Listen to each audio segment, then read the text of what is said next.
สวัสดีท่านผู้ชมที่เคารพต่อไปเสิญทานรับชมข่าวจากสถานีโทรภาพแขวงเซกงห่วมไว้อาลัยถึงดวงวิญญาณของสหายพลเอกคำไต้ศรีพันดอนวันที่6เมษายน2025คณะพรรคองค์การปกครองแขวงเซกงร่วมกับคณะพรรคองค์การปกครองเมืองดะจึง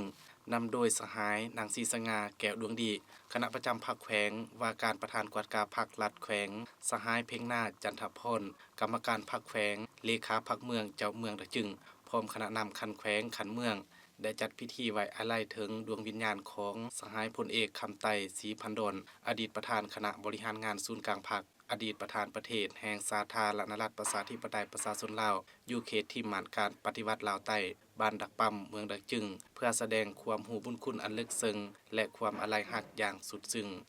โอกาสไว้อาลัยครั้งนี้สหายนางศรีสง่าแก้วดวงดีก็ได้เซ็นปึ้มไว้อาลัยซึ่งมีเนื้อในคำไว้อาลัยว่าคณะพรรคองค์การปกครองแขวงเซกองร่วมกับคณะพรรคองค์การปกครองเมืองสมาชิกพรรคพนักงานรัฐกรทหารตำรวจตลอดฮอดประชาชนบรรดาเผ่าชาวแขวงเซกองสุดที่โศกเศร้าเสียดายและอาลัยอาวรณ์ต่อการจากไปอย่างบ่มีวันกลับคืนมาของสหายพลเอกคำไต้ศรีพันดอนผู้นำแสนเคารพรักของประชาชนลาวบรรดาเผ่า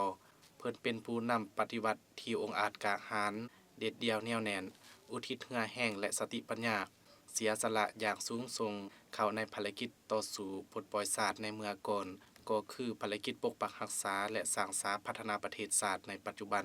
ผลงานและคุณงามความดีของเพิ่นแม่นใหญ่หลวงจะถูกจารึกไว้อยู่ในความทรงจำของประชาชนลาวบรรดาเผ่าตลอดไปขอให้ดวงวิญญาณของเพิ่นจงไปสู่สุคติภพเทิน